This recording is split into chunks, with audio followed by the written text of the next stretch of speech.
알프레드 아들러라고 하는 아주 세계적으로 유명한 심리학자가 있는데, 이 사람의 그 심리학을 아주 쉽게 풀어서 설명한 책이 하나가 있어요.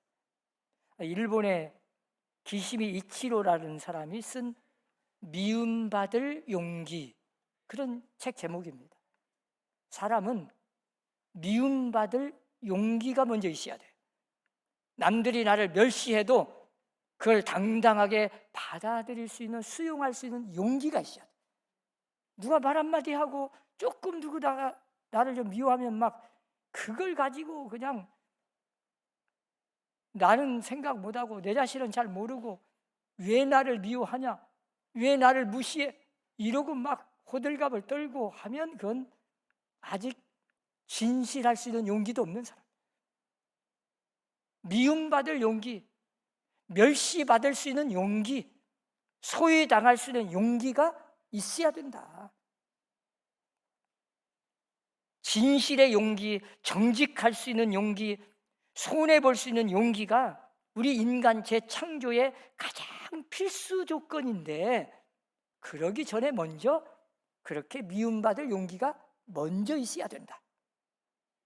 우리는 지금 고도로 발달된 그런 물질 문명 속에 살지만 세상이 이대로 가면 어떻게 되겠습니까?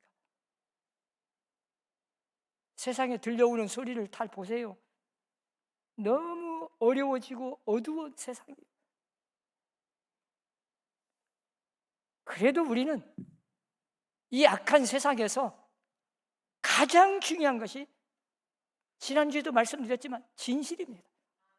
하나님 앞에서 먼저 진실해야 돼요. 이걸 그리스도인들이 가장 중요시 여기하는데, 세상에 보세요. 진실이 없습니다. 요즘 여야, 저 러시아 우크라이나 전쟁 다 보세요. 멀리 볼 것도 없어. 가까이에 우리나라 그 좁은 땅덩어리 속에서도 자기를 너무 모릅니다. 자기만 진실하면 해답은 간단한데 진실하지 못해서, 아니 진실할 수 있는 그런 용기가 없어.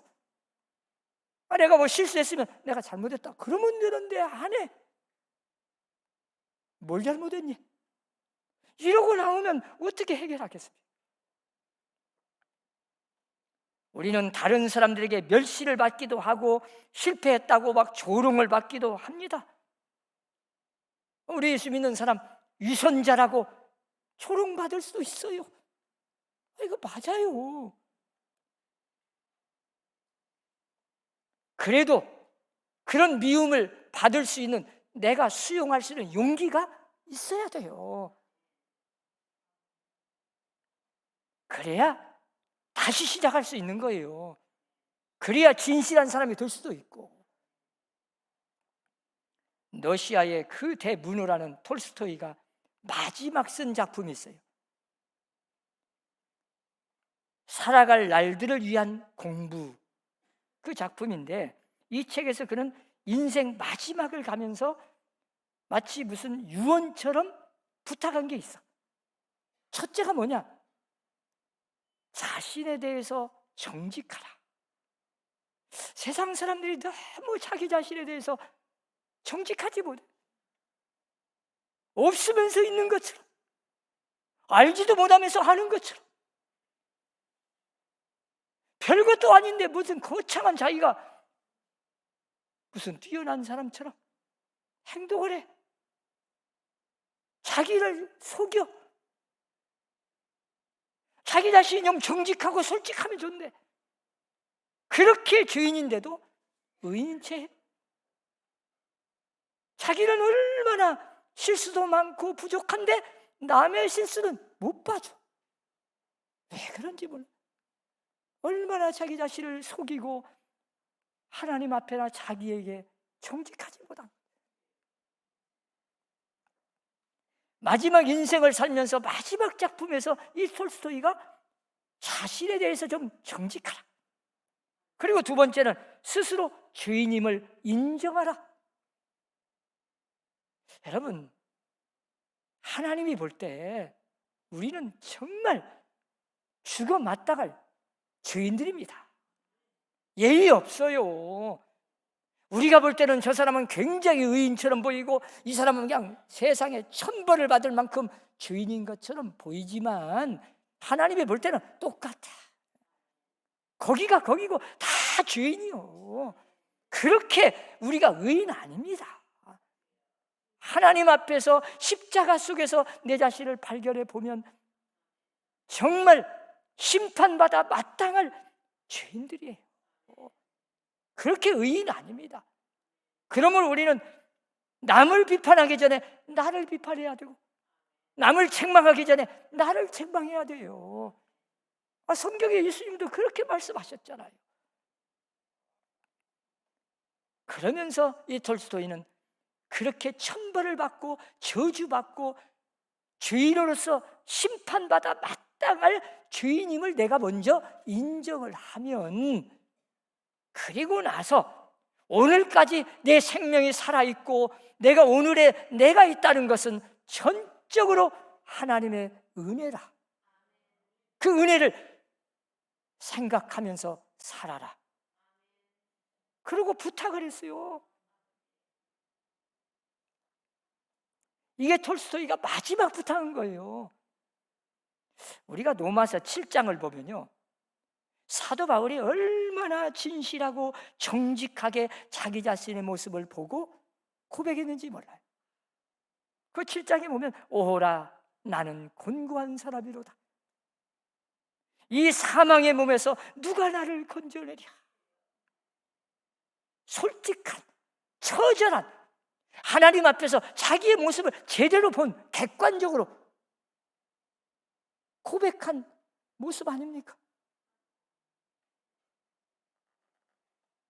그는 또 18절에서 이렇게 고백합니다. 내 속, 곧 내 육신에 선한 것이 거하지 아니하는 줄을 아노니.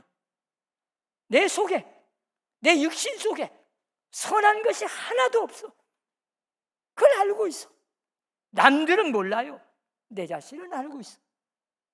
그러면서 원함은 내게 있으나 선을 행하는 것은 없도다. 내가 선을 행하고 싶고 원하기는 하는데 행동은 그 선보다 악을 행하고 있다. 그러고 고백하는 거 아닙니까? 그러니까 늘 원하는 마음은 있는데 왜 내 행함은 그 원하는 바를 따라가지 못해? 생각은 저기에 있는데 행동은 지금 여기서 악을 행하고 있어. 나는 왜 이렇게 모순되게 살아가는가? 그러면서 하나님 앞에 그렇게 진실하게 자기의 모습을 보면서 고백한 거요. 오호라 나는 곤고한 사람이로다. 이 사망의 몸에서 사망에 처하고 심판받아 마땅할 이 더러운 죄인을 누가 나를 건져내겠냐? 오직 하나님의 은혜로 예수 그리스도의 십자가의 은혜밖에 없구나. 그걸 사도 바울이 고백한 거예요.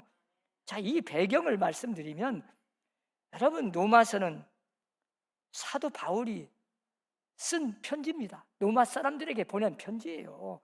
근데 로마 사람들은 사도 바울 한 번도 얼굴로 본 일 없습니다.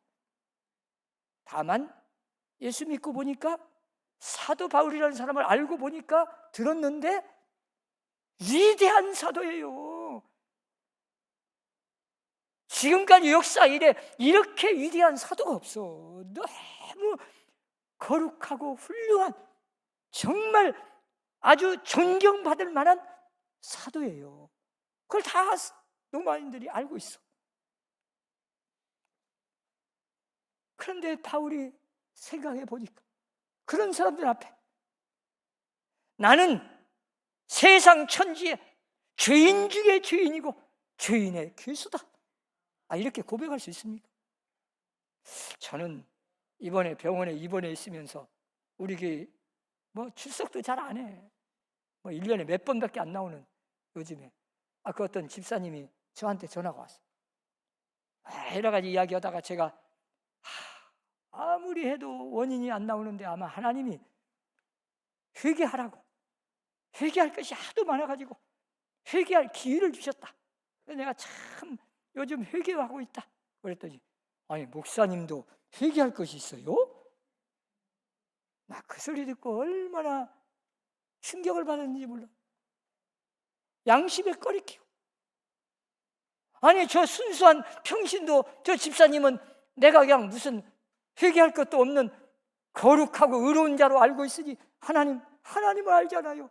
저 집사님보다 훨씬 죄가 많고 악한 사람인데 어떻게 저분은 나를 그렇게 알고 있으니, 하나님만은 아시잖아요. 회개 많이 했어요. 사도 바울은 그 도마서에서 그렇게 알고 있는 그 도마 교인들에게 편지를 쓰면서 얼마나 진실하고 솔직하게 진실한 용기를 가지고 나는 죄인이다, 여러분보다 훨씬 많은 죄인이다, 그런데 오늘 이렇게 나를 살려두신 것은, 내 목숨에 붙어 있는 것은 하나님이 나에게 주신 특별한 사명이 있다. 내가 여러분같이 이방인에게 복음을 전하려는 사명을 받았다. 만약에 내가 그 사명을 전하지 않는다면 나는 천벌을 받아 마땅하다. 나는 벌 받아 마땅하다. 나는 저주받아도 싸다. 하나님의 이 엄청난 은혜, 죽어 마땅할 죄인을 이렇게 살려주시고 은혜를 베풀어서 그 사명을 주었더니, 하나님의 엄청난 은혜를 받은 이 은혜 받은 자가 하나님의 은혜를 배신한다면 나는 저주받아 마땅하지. 그러면서 오늘 본문에 또 한 번의 진실한 고백을 하는 거예요. 내가 복음을 전할지라도 자랑할 것이 없으면 내가 부득불할 일임이라. 만일 복음을 전하지 아니하면 내게 화가 있을 것이로다. 내가 만일 복음을 전하지 않으면 하나님이 나한테 벌을 내려서 마땅히 나는 벌받아 싸다. 아니 내가 누군데, 내가 어떤 사람인데 죽어 마땅할 심판받아 저주받고 징직에 죽었어야 하는 나를 살려서 오늘의 내 목숨을 유지하고 내가 이렇게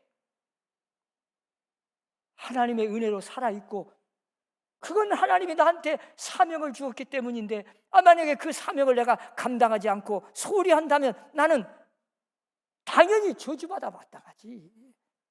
그런 말 아니겠습니까?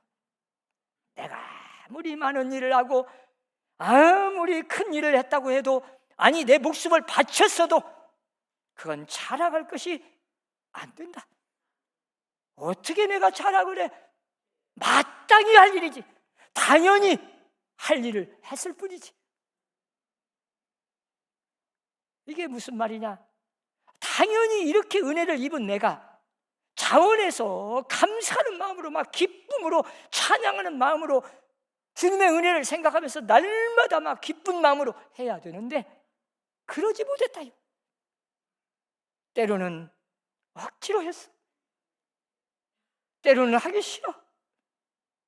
우리가 신앙생활 하다 보면요, 여러분 우리가 누굽니까? 여러분 내가 누구예요? 내가 어떤 사람입니까? 여기 앉아서 그렇게 은혜 받고 하나님의 축복 속에 우리가 생명이 붙어서 지금 이렇게 복받고 살아야 할 자격이 있습니까? 그런데 하나님은 아직도 내 생명을 살려서 여기까지 오늘의 나를 만들어 주신 것은 아직도 나를 통해서 하나님께서 해야 할 일이 있기에, 나에게 주신 사명이 있기에 은혜로 오늘의 나를 있게 하신 거예요. 내 존재의 의미가 그거예요. 사도 바울이 그걸 고백하는 거예요.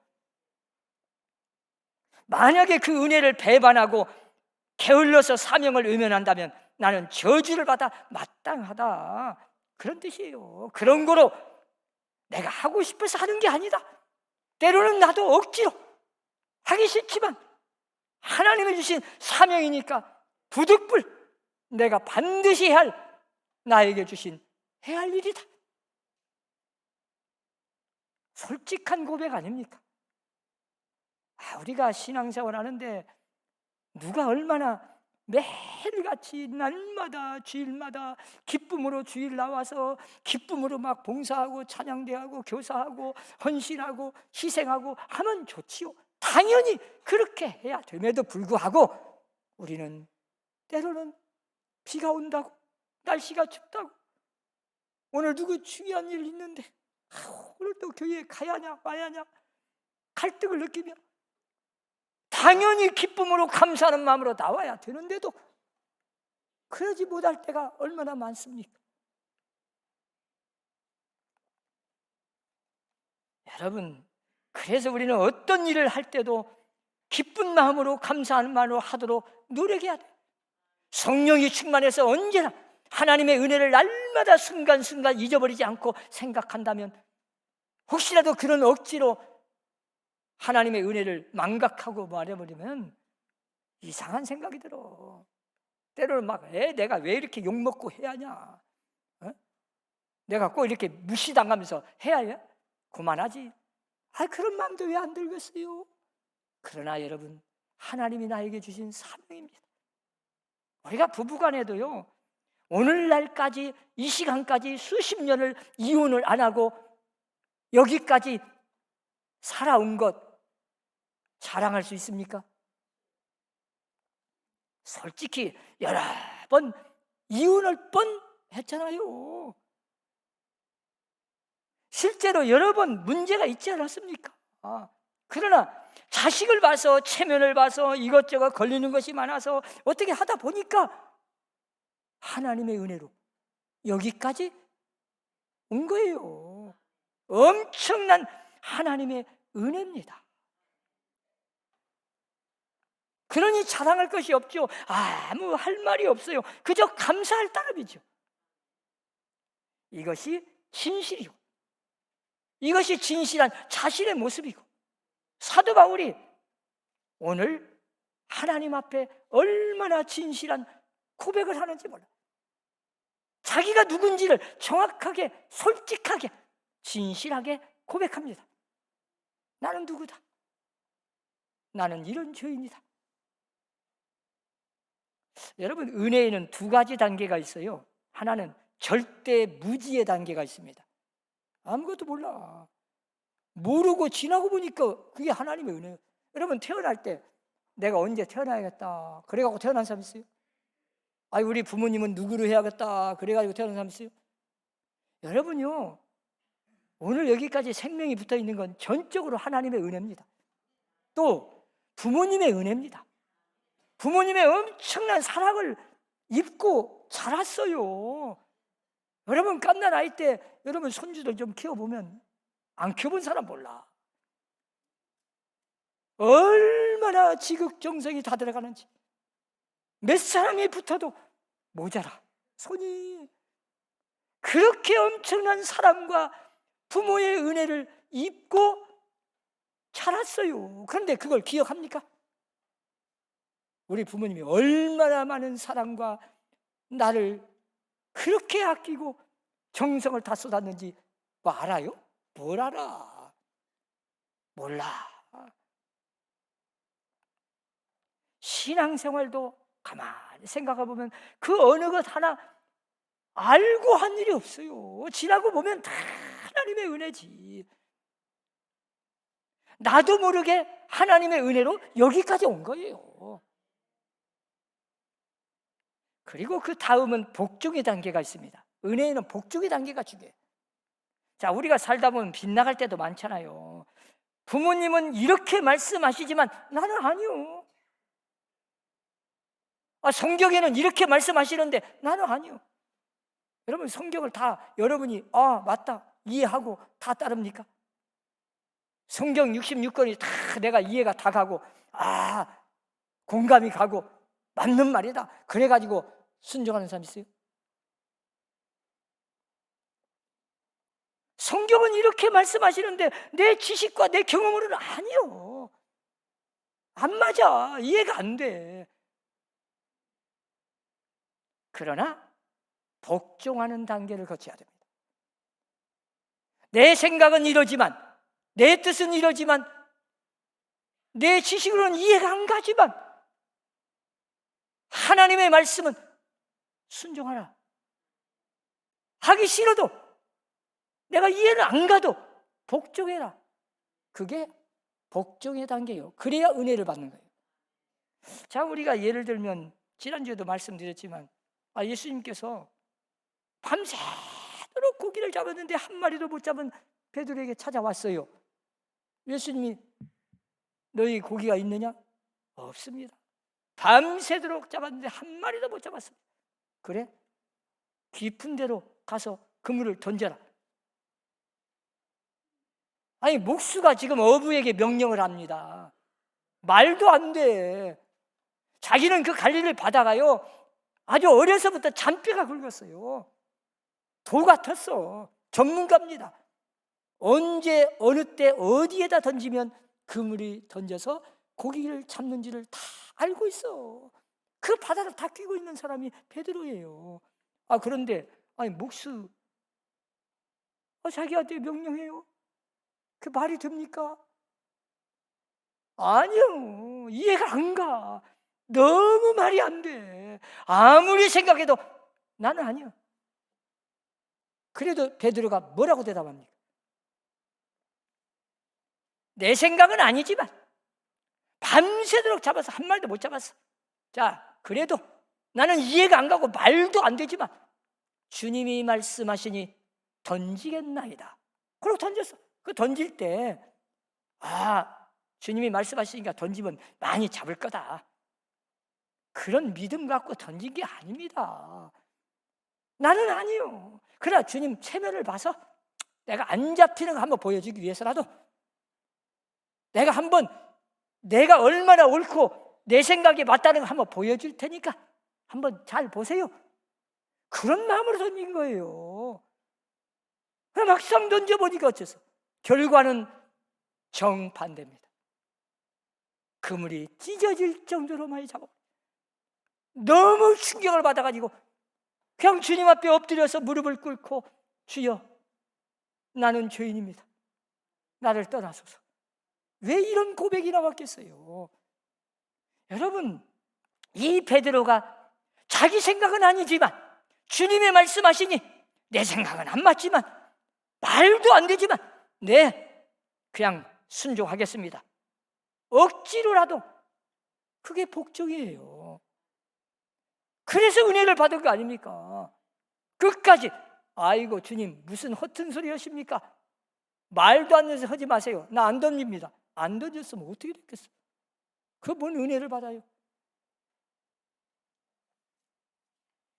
베드로의 순종, 이게 억지로 하는 것 같아지만 일단 하나님의 말씀 순종하고 가는 거예요. 내 생각은 아니지만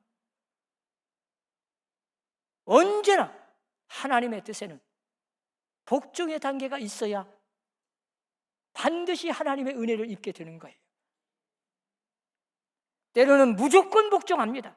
내 뜻과 맞지 않아요. 내 마음에도 안 들어. 그래도 말씀하시니 순종하겠나이다. 여러분, 효도가 뭐예요? 부모님이 말씀하시니 내 생각을 다 접고 내가 마음도 안 들고 내 지식하고는 이해가 안 가지만 내 생각, 내 뜻은 다 내려놓고 부모님이 말씀하시니 따르겠습니다 하고 행동으로 순종하는 게 효도 아니겠어요? 이거 따지고 저거 따지고 막 손이 계산서 다 따져보고 그게 무슨 효도입니까? 신앙생활도 마찬가지예요. 복종이라는 단계. 어찌 항상 기쁨으로 즐거워서 주일 성수하고 11조 드리고 봉사하고 하겠습니까? 하나님의 말씀이니까, 하나님이 말씀하셨으니까 내가 싫든 좋든 이왕이면 당연히 하나님의 은혜를 엄청나게 받아서 기쁜 마음으로 하는 것이 당연함에도 불구하고 때로는 세상에 살다 보면 내 마음에 안 들고 내가 이해를 못하고 그래도 복종하고 순종할 때 하나님의 은혜가 임할 줄로 믿습니다. 아마 여러분들이 오늘 아침에 교회 나올 때도 가야냐 마야냐 막 그런 갈등이 있을 수도 있어요.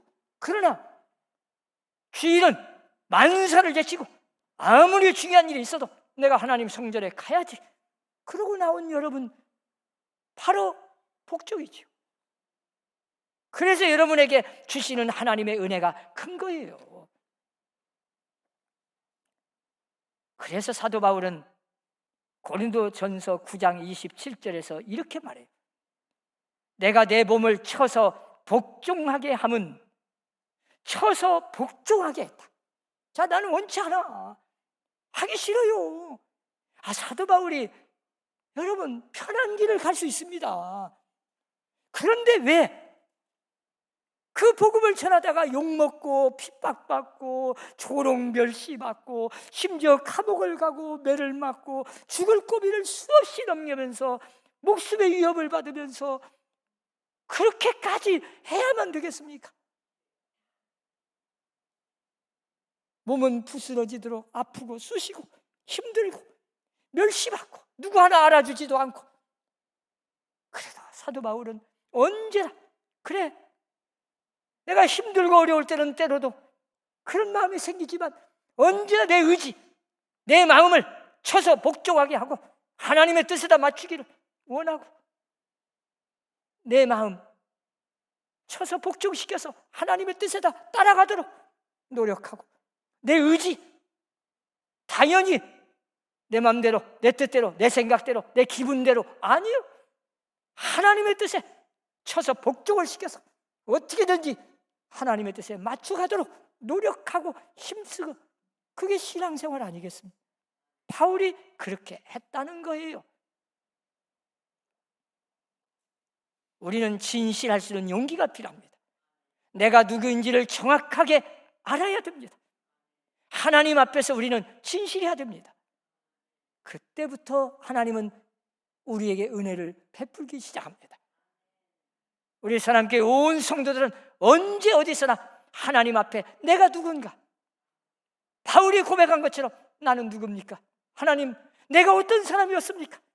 그런데 나 같은 사람을 오늘의 나로 이렇게 엄청난 은혜를 받아서 오늘의 내가 있다는 건 하나님의 은혜입니다. 하나님, 아직까지 내 목숨을 살려두신 것은 하나님이 나에게 주신 사명이 있으니 그 사명을 내가 망각한다면, 하나님의 은혜를 내가 배신하고 내 생각 내 맘대로 신앙생활 한다면 나는 천벌을 받아왔다 하지요. 하나님, 나에게 은혜를 주십시오. 사명을 감당할 수 있는 믿음을 주십시오. 나를 도와주세요. 하나님, 나는 죄인입니다. 주님, 나에게 은혜를 베풀어 주심을 감사합니다. 그런 마음으로 헌신하고 충성하고 순종하며 복종하며 신앙생활에서 하나님의 은혜를 받는 성도들이 되시기를 주의 이름으로 축원합니다. 기도합시다.